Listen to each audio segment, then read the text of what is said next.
This is the Blueprint Podcast, bringing you the latest in cyber defense and security operations from top blue team leaders.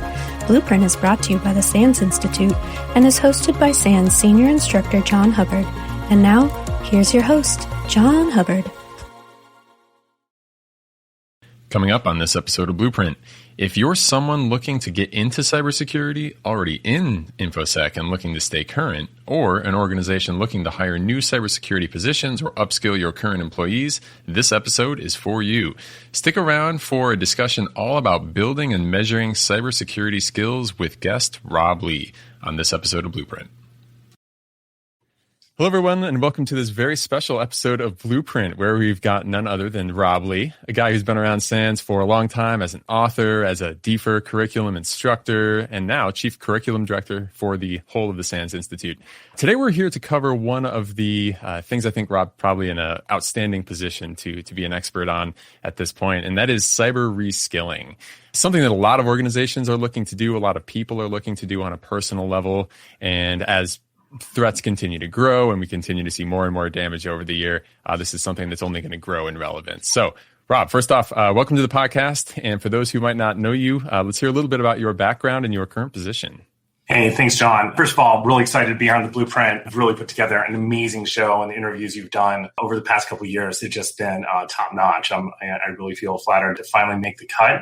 A little bit about my background. I feel like I've been doing this, for a long freaking time. Since 96, I was in the Air Force, worked in one of the first intrusion detection squadrons, now defunct 609th Information Warfare Squadron, but maybe arguably be the first information operations cyber unit that was deployed by a military. I had no idea what I was doing. It was one of those that, the SANS Institute really wasn't in, existence at that point.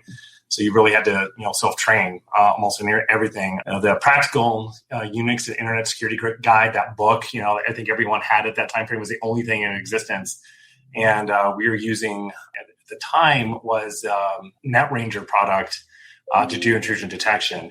Quickly moved from there and started working with the Air Force Office of Special Investigations, doing national level computer intrusion investigations, going back to even our cyber threat intelligence course here at SANS, it makes mention of it. Moonlight Maze was one of the first instances of nation-state attackers that kind of cropped up back in 1998. And kind of the ball just kept rolling from that point that, I never thought I'd be making a career out of cybersecurity. But background includes being a SOC analyst, doing intrusion investigations, digital forensics work.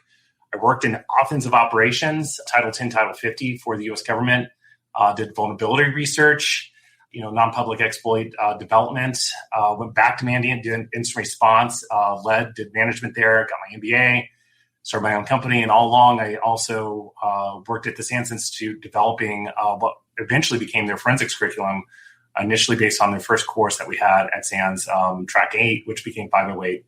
And then slowly just, things took off from there. I think like you, I am very fortunate to be doing what I love on a daily basis. I love what's going on, seeing what's going on in the world with cybersecurity in terms of, the level of, people really saying how important it is at this point. Whereas, not even 10, 15 years ago was like almost an afterthought. I was like, yeah, we kind of need it. But today, most organizations, are really taking this seriously. And it's become something that, for a lot of us in the field, started way back then.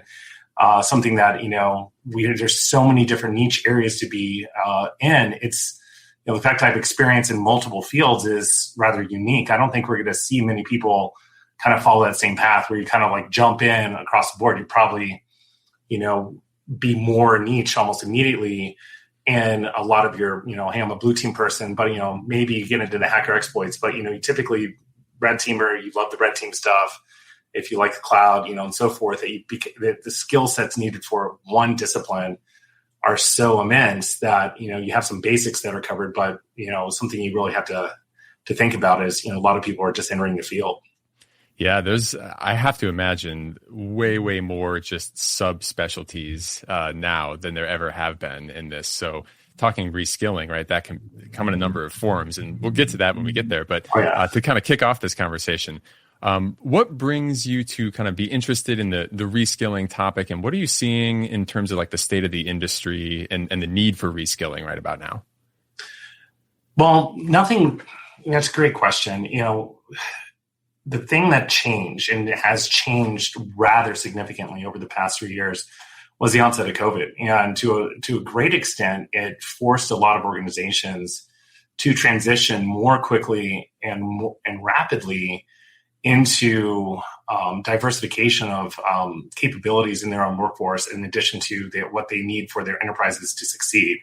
Prior to COVID, it was pretty typical that you'd house your own IT resources in a building, in a co-location, maybe in the basement. That is, but again, once the remote workforce really happened, you ended up moving a lot of that infrastructure into the cloud over the past 2 years, where, how are we going to get access to, basic services, Zoom as a software as a service. Most people will be using their own personal PCs or even a work PC, not even, connecting to a work environment. So what's the perimeter at this point? What are you defending? What are you looking at? And, the attack surface has blown up as a result of this, because what we were used to, defense of the island and be able to monitor and get, regular traffic patterns has really shifted. You really had to think about host protection, cloud-based protection. How do we do forensics and its response on these, basically services, like O365, where most organizations have transitioned over into hosting their own exchange to hosting it in the cloud. Not only because it's cheaper, it's more efficient, for a lot of organizations. But what does that mean, for cybersecurity as a whole? So there's this technological change that occurred that has basically been moving behind the scenes, as a lot of people have been looking at this from their own skill sets. Yeah. So with that as a background, what does reskilling mean to you? Is that something of getting deeper into the stuff that's changed, or is that moving careers, a little bit of all the above? What is the under the umbrella of reskilling in your mind? Well, I don't even know, you asked earlier before we started, is reskilling the right word? I don't know. I'm just kind of using it right now, almost making the analogy that I think cybersecurity is about to undergo a transition, not much different than the transition from typewriters to word processors. Is that the reskilling that will need to have happen is you need a retraining and reskilling of a lot of your workforce. Either A, you're faced with hey, maybe we should hire the young new kid who may have these skills, or B, I have to go take someone who's been with my company a while, knows the company well, and I need to give them additional skills in order for them to be able to complete their jobs. So where this initially came up, and I remember, and I'll just talk about even in SANS a little bit, is that cloud, for example, we have a cloud curriculum, and we were looking for more cloud instructors. I said, well, we have 150 instructors at SANS. I said, I wonder how many of them have, deep knowledge cloud experience. And, I was looking at that, and what we found is that, we obviously have a lot, but, it's far, from everyone knows TCP IP, it's like, that's almost like a core fundamental skill. You had to do that. But today, will you need to know those fundamental skills, or is it more the fundamentals are changing? Do you need to understand cloud infrastructure a lot sooner and have that as the base? And how do you get that exposure if you've been working in the field for 15 years? Do you need to go back and say, okay, I need cloud basics, and admit, hey, I'm a master of this, and do I need to go back to a basic course just to reintroduce myself to the new laws of physics? It's almost like retraining new medical techniques that come forward. It's like 20 years as a doctor. Sooner or later, you need to go back to training in how to do, the current surgery techniques, and, potentially practice on that, and be able to, have the confidence that your patients are going to look to you and say, yeah, okay, the old doctor is able to still do the new operations. So that's where that thinking came from, and was mostly through discussions with SANS instructors. I started thinking, maybe we need, as a whole, and I, not just in SANS, but outside, I started talking to other organizations that there's a real fear that a lot of their current workforce, what core skills do they now need? And, can you go to someone who's been in the field for 15 years or plus saying, hey, we need you to go take a cloud essentials course? And they're like, well, I could pick up a book, maybe they're kind of like, you and I, when we first started, but maybe it's the easiest path is to say, hey, listen, we're going to, put you back into a basic program just to bring you up. And then are there multiple sub niches inside cloud, even at this point, that we're looking at. What is the perimeter now? What is a SOC monitoring? How is it shifted from network to host-based and to cloud-based and software as a service? These are some of the things, like the entire restructure of operations may change too. And I think a lot of that's going to come out specifically from a retraining effort where we have a lot of people saying, hey, the thing we used to do, we now need to do this new thing because you now have the skill sets to be able to do that. Yeah, undoubtedly, it's a change game when we have gone from not really anything in the cloud to now everything is in the cloud, and we have these multiple levels of abstraction, and we have different architectures. We got zero trust we're trying to turn things into, and SASE, whatever kind of architectures, and just very different stuff than what we had before. There's, I think, more things to learn and different levels of abstraction to learn that on. Whereas before, like you said, it might be TCP/IP basics and core fundamentals there. Now we might be diving into serverless architecture. How do we defend that? Right, that wasn't a thing a couple of years ago, and so just all of these things definitely, in my mind, lead up to we need a lot of new skills and to keep people current with all of those. If you look at some of the surveys that are out there, the IC Squared has one, the Global Information Security Workforce Study they put out every year is one to check out. And they're always saying millions of IT security workers are needed, worldwide. Yeah. And 50% of teams are hiring, and, they have a nice breakdown of what skills people are needed on. And it's all cybersecurity, related stuff, but it's those technical skills and cloud skills and everything else. It's an interesting spot to be in, and clearly a growing one. Way I wanted to break this down is the kind of a couple different facets to this question, reskilling, right? There's reskilling from I'm already working in security and I want to continue to work in security and keep myself current. And maybe we start there. But the other two kind of things I wanted to cover after that are I'm not in security and I want to get into security. And then from the organizational perspective, what do I do as an organization that wants to bring people in that are maybe already employees and reskill them to be a cybersecurity practitioner? So, right. Starting with the first one, right? Keeping yourself current as someone that's out there. How does someone know where do you get the training? What can you advise people who are maybe already in the field to do to look at, am I current? What can I learn? And where can I go to learn that stuff? Well, it's the same question I would ask you. It's what scares you? What would keep you up at night saying, man, I hope I don't get called about on this tomorrow? Or, you're teaching a class, as if someone asks this question, I'm pretty sure I'm not going to be able to answer it. But it actually comes down in two sides of that. It's a technological awareness of the new platforms that exist. But it's also the second side of that is aware of attacker techniques that are currently in use and being practiced. From an example of, how's ransomware actually being accomplished today, the different groups out there moving inside the organizations. Is it just strictly through email? Is it through exposed, services? How much of that is actually at risk?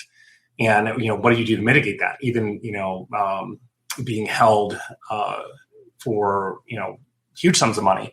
And, just that alone, what are the different attack groups doing and how are they potentially penetrating in the organizations? And that's where I always recommend, offensive courses that are really being kept up to date. You have to look for, is cloud involved?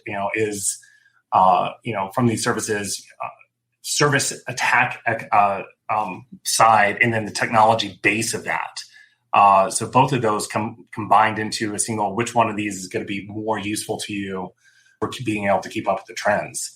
So ransomware is a really good example. Is that stuff does keep a lot of organizations, square.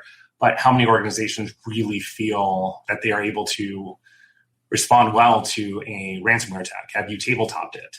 Have you worked through all the different, features? Would you pay the ransom? And then do you have the confidence in your team that if you don't pay the ransom, you're still going to be able to recover? Your traditional skills may not cover those, and that's where you follow through with a gap analysis a little bit. And from a personal one, saying I don't know what I would do if all of a sudden the ransomware hit this particular type of system.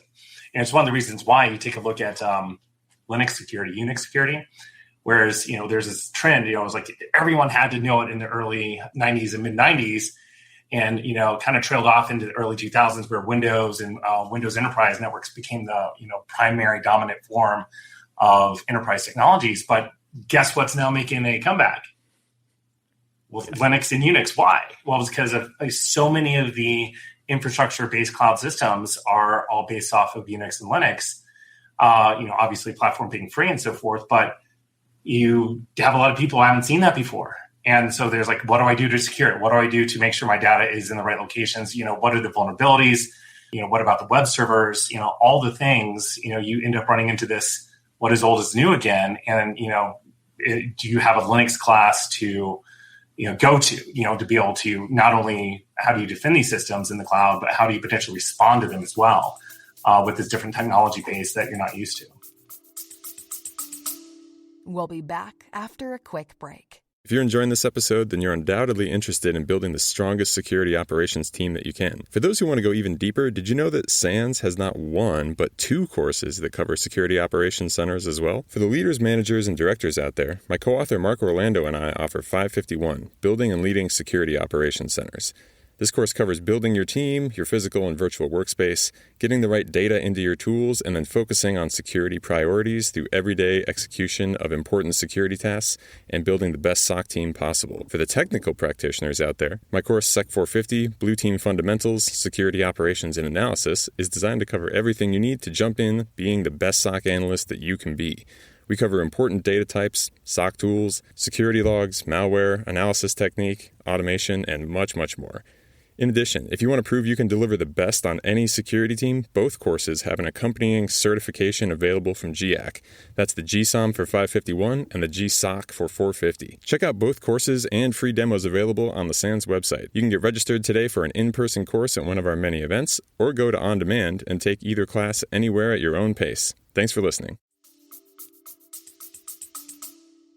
Yeah, it's funny. 2 of the things you mentioned there are 2 things I hit every single time I teach, no matter what it is, right? Class-wise, I always wrench in like the fact that learning offense as a defender is really important. And I speak from, my experience as a SANS student originally, right? I took 560 with Ed Scotus way back in, I don't know when it was, 2014, I think it was. And came back from that class like, wow, I'm going to defend very differently now because I know what's possible from an attacker perspective. And you can, play your whole, career in the defensive pool. But if you don't kind of flip sides at least once and see and look over an attacker's shoulder or take a class on it, I think there's a lot that you might miss.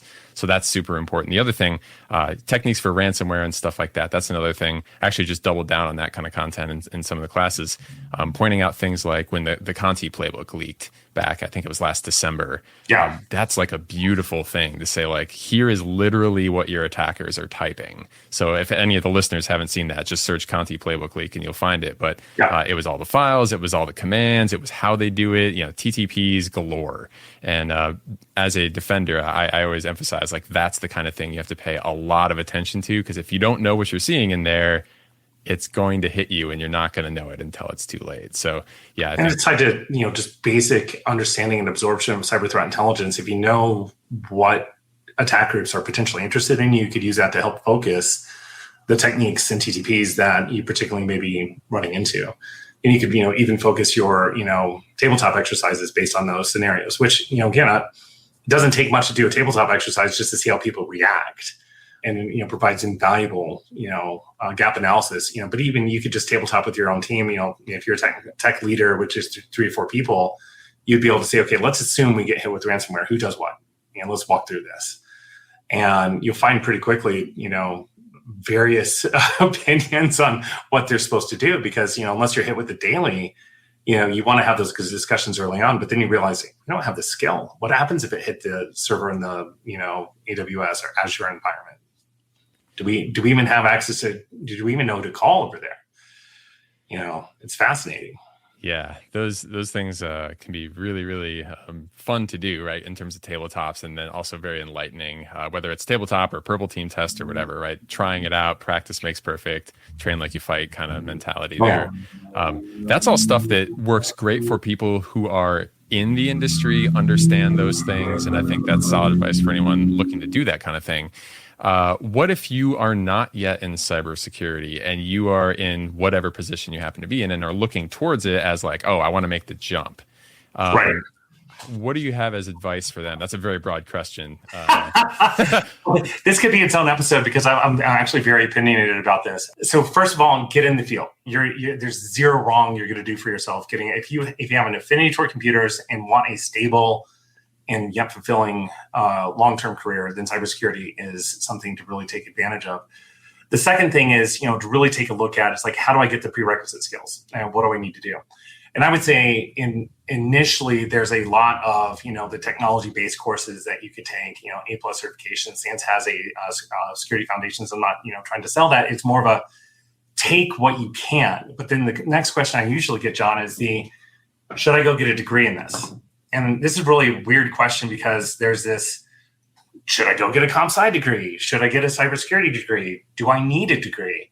And you're not going to hurt yourself with to be honest with, going and getting a degree. The question is, if you had to say, what is the shortest path between A and B? I'm interested in cybersecurity. How do I get my first job? Is like, 2 to 3 training classes could honestly get you there. And then maybe look to a degree program that is potentially tied to those that you might be able to eventually get to, because, long-term promotions, people like to see the degrees, still the society we live in, but do you need to get that 4-year education? The question is maybe, maybe not. It really depends on what your life goals are. But I always get the question, it's like, I just want to get in the field. I have a bachelor's degree, was in humanities or whatever. Not saying that's bad, but more of it, I want to go technical after my non-technical degree. What do I do? I don't want to have to go to another 4-year program. And that's why I said, there are a lot of, very core entry-level programs that are out there that unless you get employed and you're just lucky to be able to go through it. The other side is military. If it's an option, go on the cybersecurity track. I guarantee you they're going to give you a plethora of training. And training and experience pretty damn quickly. But overall, it ties into that. Honestly, most employers what the problem is on hiring these people, because they end up having, the requisite skills. I'm hiring someone entry level, 3 years experience, bachelor's degree in computer science, and 8 years experience in Kubernetes. Like that's the ongoing joke, but they overshoot from an HR perspective. Instead of saying, we will take you and train you, come work with us. And I actually am trying to advise a lot of employers to take this approach, saying, if you sign up with us, we will get you the training. We need entry-level SOC analysts, and we will train you to this job. It'll take 6 months, but we're going to invest into you. And maybe there's a payback period, or something like that the military does. I mean, there's different ways to approach it, but there's this aspect of I'm telling employers, take the risk with zero experience and promise the training, and then you're going to get so many applications.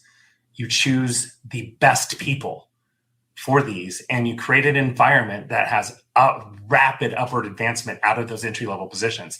And you continually do this. If you shoot too high, you're going to get no applicants because someone's going to take an entry-level job with 3 years experience. They're already at another level. But if you say we're going to train you, then you have your choice of 100 resumes. You choose the best one. And you might find a couple of comp sci degrees in there. It's like, hey, look, I found a comp sci degree. And, passion, willingness to learn, and, those two things, in addition to, I really want to be in this field. You measure someone on those 3 aspects. You choose the best of the resumes, train them yourselves.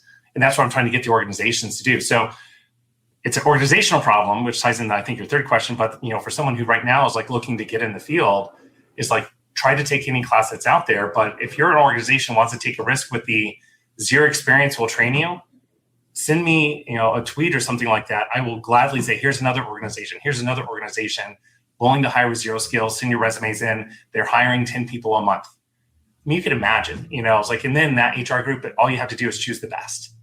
Yeah. It's like the best internship program you potentially ever want, but again, you have to pay them, but, pay to train is a way to look at it. And I think a lot of organizations are just so scared of it that I'm looking at it from an aspect of invest in that early stage. It'll pay off. It's because that loyalty may get them to stay with you for a long time. Hey, cybersecurity leaders and SOC managers. If you've been listening to this podcast for a while, you know about SANS Management 551, Building and Leading Security Operations Centers. It's a course made for anyone looking to build, improve, or be their most effective in leading a security operations team. But what I wanted to say was, since the release of Season 2 of Blueprint, we've had some exciting updates that I wanted to let you all know about. I'll start off by saying this. If there's one thing I've been surprised by this year, it's how quickly the new 5-day version of 551 has taken off with security ops team leaders around the world. We've seen continued rapid growth and interest in the course, no doubt given to probably the high rate of enormous damaging cyber attacks that have been happening over the last couple years. What you might not have heard is the good news that due to the popularity, GIAC immediately jumped on building a brand new security operations leadership certification to go with the course. So now, if you take Management 551, not only will you get 5 days of the standard SANS level of intense hands-on training with exercises, perhaps with Mark Orlando or myself as your instructor, but also a unique chance to be one of the first people in the whole world with the GIAC GSOM certification for security operations management. I'll tell you, this class is really, really fun. If you join us online or for one of our live classes, you're going to be taking the class with a peer group of security operations leaders from organizations all over the world and working with them on labs, facilitated discussions, and on our Cyber 42 exercise, which we run at the end of every day of the course. So this is a highly interactive and social course where you learn not just from the instructors, but also build your network of other security leaders who you can discuss your specific problems with and pick up best practices from as well. How cool is that? If you aren't sure if the course is for you, head on over to sans.org/MGT551, where you can check out the course syllabus and take a free demo section of the class. Thanks for checking it out and hope to see you online or at a conference in the near future. Now, back to Blueprint. I definitely want to chase that thread on the how do we pick out the best resumes. But before we transition into that, one other question on the person trying to get in perspective. Literally like an hour ago, I was in the Blue Team Discord channel, and I get this question all the time. Someone's like, trying to get my first SOC job, trying to break into cyber.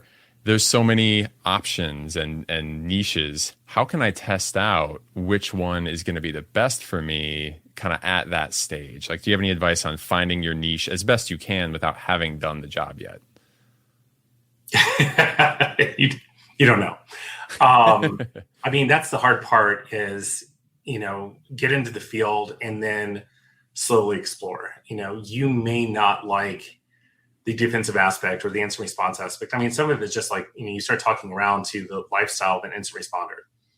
Hey, I had, tickets to go see a concert on Friday night. Well, guess what? It's 4 p.m. on Friday. You get the call. You're not going to the concert that night. That's the lifestyle. And so then you're working 24 hours straight for the next, 2 to 3 days, and it changed, versus someone more on the defensive side, infrastructure, architecture. There's so many different fields in cybersecurity that, the best thing is get in one and then initially take classes that give you a little bit of everything, and then start to say, I really actually enjoyed this. And then you start to focus in on that.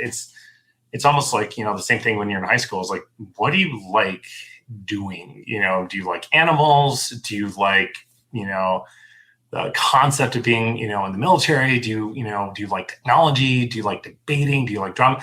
And it kind of like, if you like this kind of thing, then there are fields out there that, more focused for you. And I just don't think we're to the point yet where we're doing personality assessments, which cybersecurity, animal are you? On Facebook or something like that. Maybe we should, but, most people is you get the right mentor or someone that's working with you, and you'll kind of just find your path. And I hate to say it, just get in the field and find your way. There's no assessment out there that's going to tell you are you really going to like it or not. People initially will switch fields and then get into, I really like this one. And then you become, become in depth at that one. It's really hard to become a technologist of jack of all trades at this point. Yeah. Yeah, that was kind of my advice to that person as well. As I said, in the beginning, a lot of it is just get that first job. And once you get in there, maybe you can do some job rotations. You can talk to your coworkers. I said, go to B-sides, talk to people in different organizations, whatever it is. Any InfoSec event you can get to where there's other people there. talk to them and see what they like and dislike about their positions. And then, once you get that foot in the door, in my experience, and what a lot of people say is like, the second InfoSec job is way easier than the first one. It's that first one that's super difficult. But once you're on the inside, it'll be a lot easier to figure out what to do. And then, taking kind of broad training classes while you're there, SANS related wise, 401, 501, stuff like that would be probably outstanding for a reskilling kind of broad spectrum. Here's a whole bunch of stuff on a whole bunch of topics, and you might like any of this stuff, right? And it will prep you to do a whole bunch of useful things while you're at it. Those kind of experiences and anything like that where you're going real broad can definitely help. Back to the organization trying to hire and do that reskilling. So let's say you got 100 resumes on your desk. You mentioned some of the things that you'd be looking for, right? Interest and passion, and obviously a drive to learn and do this kind of thing. Are there any, I don't know if scientific is the word to put it, but more data-driven ways other than just kind of getting the feeling from talking to the person that you can use to try to identify the aptitude or likely potential for being awesome at cybersecurity from talking to those people, interviewing them, looking at resumes? Yeah, actually, especially for entry level, and this is something, again, I've coached a lot of managers in technology fields in general about, because, and again, there's an overlap here between how you're going to get someone who's going to be willing to put the time in.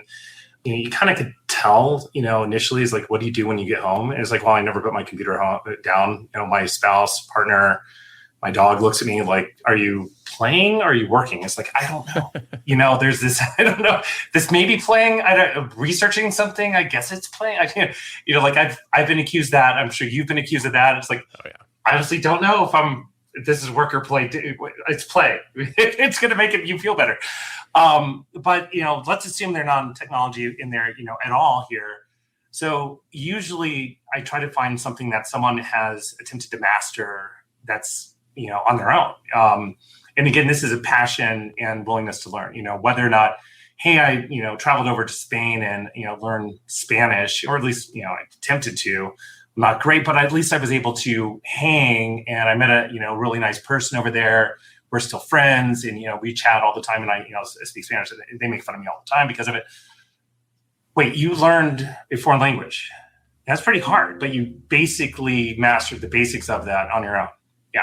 What if they pick up golf or a new sport? I interview questions I usually prompt someone with is, tell me a new skill that you've learned in the last 3 years that, you're not the best at, but, you would say in non-technical related that, he gave it a really good shot at. Someone might bring up golf. He's like, yeah, I'm not really good, but I could do double bogey golf at this point. I like it, but I'd like to get better. The fact that they stuck with it is what you're really looking for. You're really trying to avoid those who need life and the challenges of life to be equivalent to and easy to understand as a TiVo remote. Where you look at it and like, okay, I can figure this out like in 3 seconds. You need someone to be able to say, okay, there's a point. It's the same thing that happens in exercising. And we've talked about this a little bit in some of our previous groups, where the frustration builds and there's this kind of a nudge to say, you should stop. And then the person kind of ignores that and just presses on and says, well, I know it's a little bit difficult, but I'm just going to continue because it's kind of, why would I give up now? I'm out here. I'm playing golf. I'm on hole number 3. I'll just get, and, or the same thing of like learning a foreign language. There's this aspect of doing anything out there that is brand new that you need to force yourself through that initial, I'm going to quit at this point. And that's really what you're trying to look for in the interview. And you could even ask the following questions. Did you ever want to quit? Are you still doing it? And really trying to measure their aptitude for, picking up a challenge and forcing yourself to learn a new skill. Because if you find someone like that, you're never going to have to worry about them in your workplace. If there's a challenge in front of them, they're probably good to go self-teach themselves or get to a point where they're saying, hey, I know enough, but if you really need me to get good at this, I need to take a class. And that's really where, I've interviewed a lot of people that have ended up being extremely good on teams. And they've had no business of being in cybersecurity when you initially interviewed them. But you could just tell, you're just like, this person is either just, kind of like borderline crazy, or I'm just going to, they're just, I want this. I will, I'm going to dedicate myself to doing what is necessary to make this happen. Mm-hmm. And then they're usually, you don't have people put that kind of passion down and have them be wrong. that's where I was, okay, I'll take a risk on you, see what happens. But again, if you're looking for like, I need someone skilled and has all the check boxes, you might be disappointed rather than just taking someone with just pure energy and passion and just putting them in an environment next to a mentor that puts them on a hill that says, hey, there's a technology learning curve here. It's sink or swim, but I'm here to help. Just today, I want you to look at HTTP traffic and understand the initial 4 sequences of a GET request. That's it. Master that, then we'll move to the next. It's those are the kind of people that you fall in love with. Yeah, I would totally agree with that. When I was doing a lot of hiring, that was always what I was looking for, is like, problem solving, the ability to push through very tough problems, and how they handled the tactics they used to get through that if they hit some kind of roadblock or whatever it was. And just like the drive to do what you can do, right? From being an outsider in the industry. And when I was doing that myself, I made the jump from engineering into InfoSec.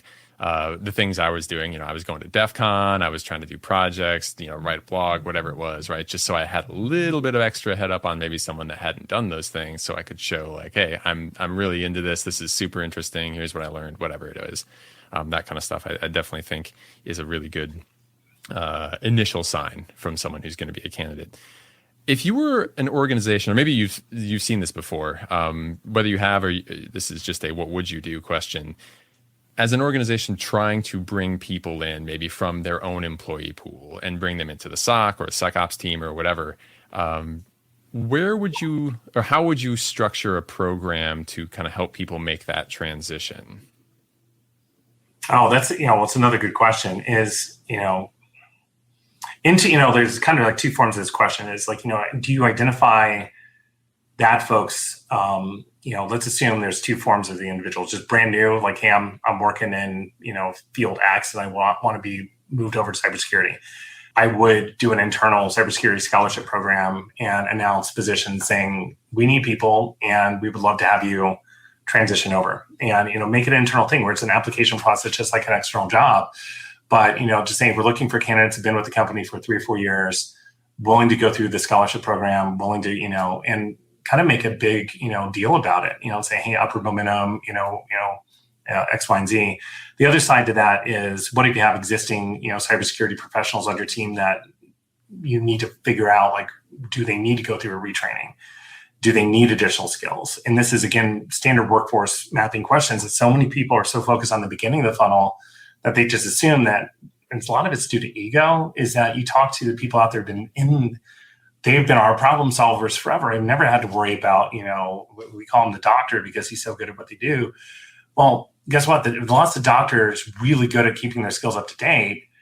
You need to go back to them and saying, hey, listen, if you're going to choose 3 different training classes that we could send you to right now that would really help you, what would those be? And they'll know better than you. That's, again, you could go to your, long-term employees who are the doctor, they're at the top of the food chain when it comes to technical knowledge, but I almost guarantee you, every single one of them will say, yeah, there's some stuff I would like to know, but they'll never fully admit it.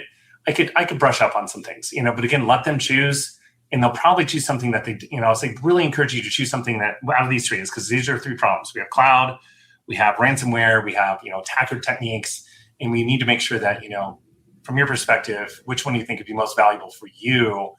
We were going to send you out. And plus, you could go recruit for us or do whatever, you do with these cons. But that's the type of individual. You don't forget about the mid and upper tiers, because right now there's a 10-year gap between, I guarantee, ask them when they went to their last training class and they say, well, we need it for my team. They're almost like, a lot of them, the leaders, will say, no, I eat last. I need my team to be skilled because I need them. I need to rely on them.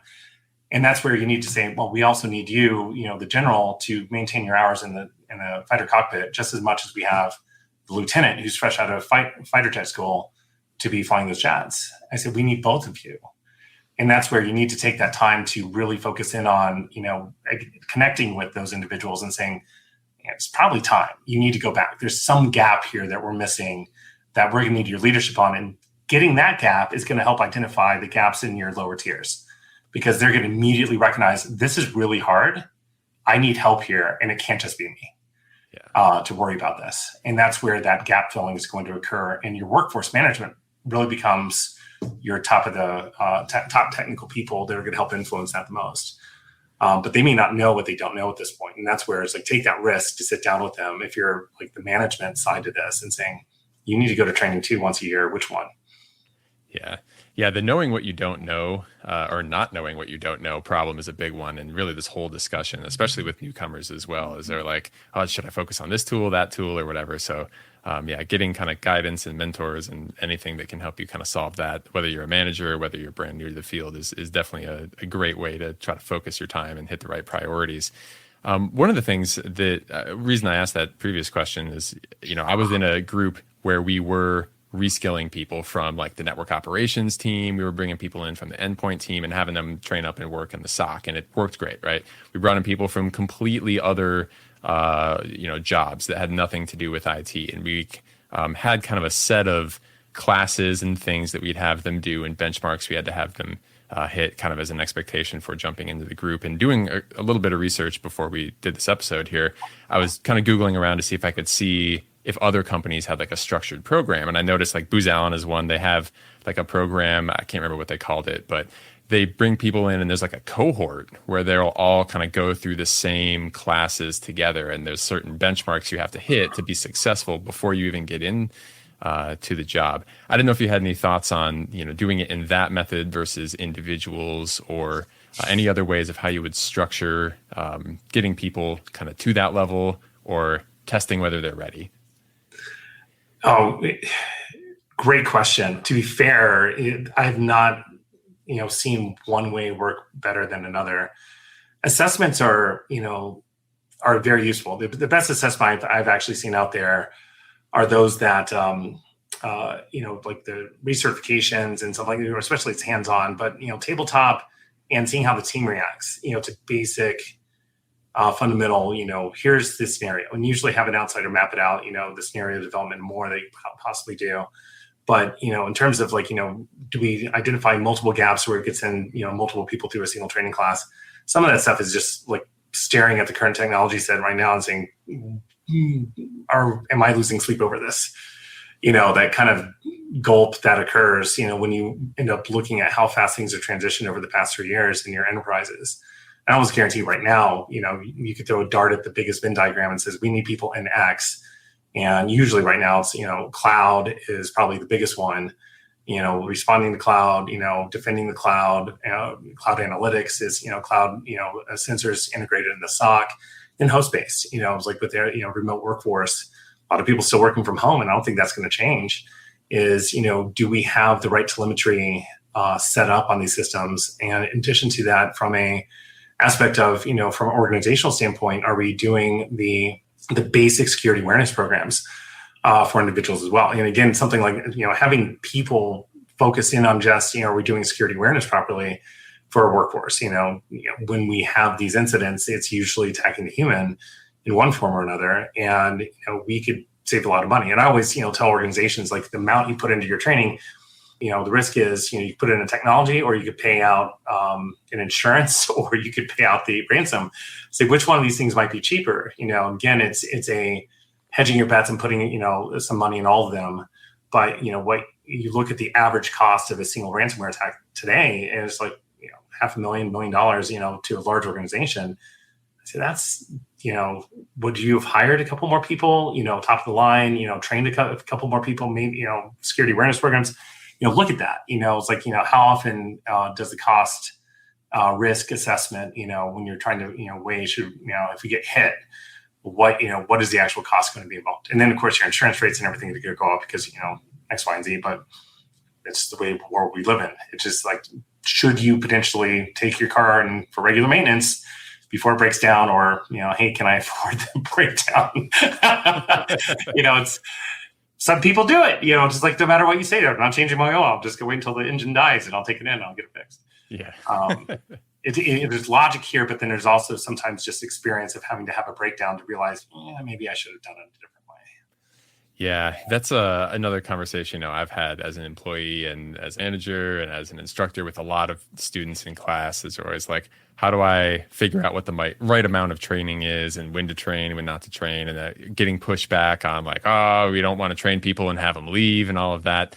to the point where in one of the slides in 551, I have the Richard Branson quote. I don't know if you've heard it, where he's like, train people well enough so that they can leave, and then treat them well so they don't want to, right? And that's kind of my philosophy, is like, train people as much as you can, because everyone wins when you're doing that. People like their job. There's a lot of data out there that shows, people want to feel confident that they can do the job they're employed to do. Otherwise, that becomes stressful in a bad way that can lead to burnout. If you're always responsible for something, you're like worried you're on the edge of competent for doing, and then making sure that the workplace is a place that people actually want to stay. That's kind of the recipe for success in my book.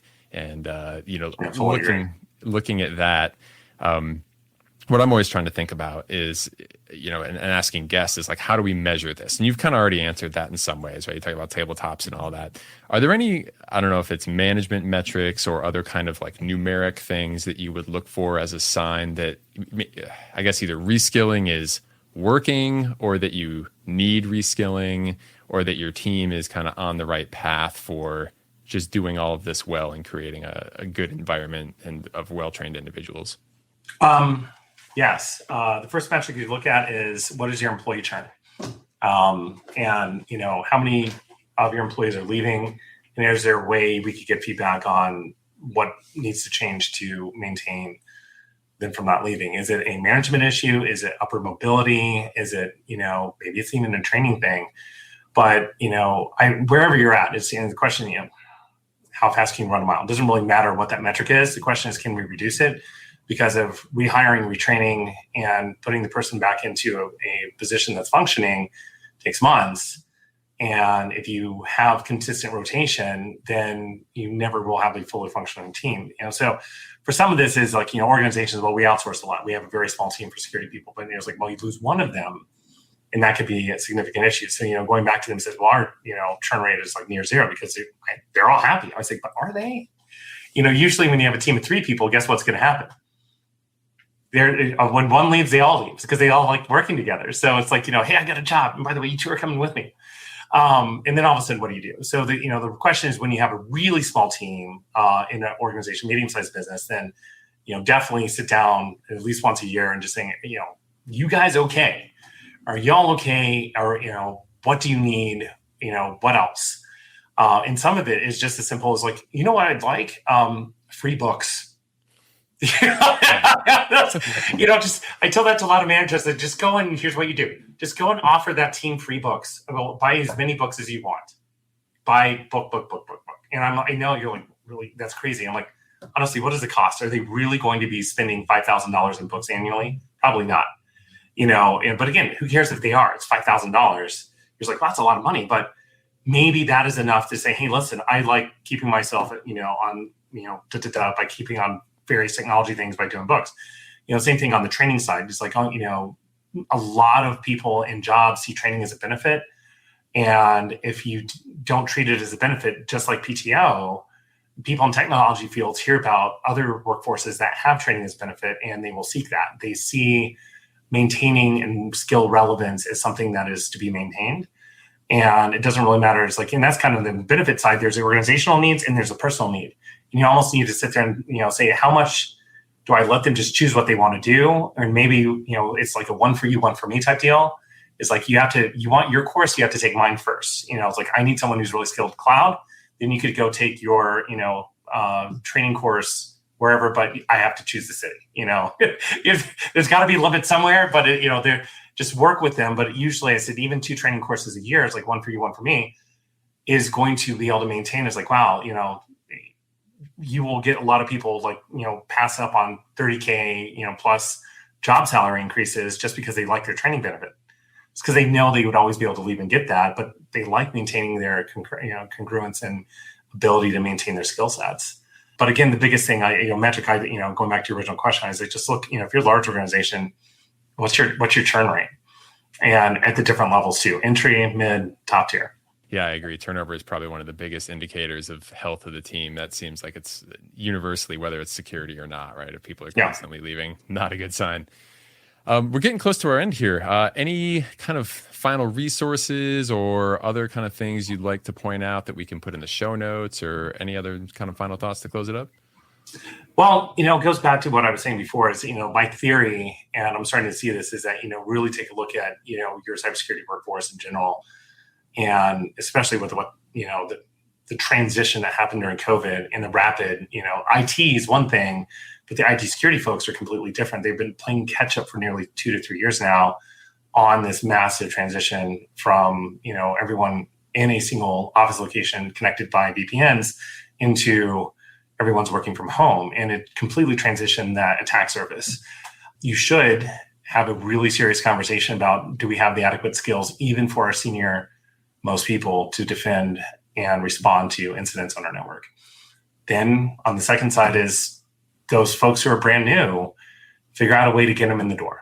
And like I said before, is, saying, hey, we train, is one of those things. It's just, you can't beat that. You're going to have a lot of people apply and say, we will train you, come on board with us. And we're going to mentor, we're going to train, show them the environment, and say, hey, every time we get a new group of 5 people, we're going to send you a training course. You'll go through the same training course, then you'll work together as a team. I mean, there are different ways to approach it.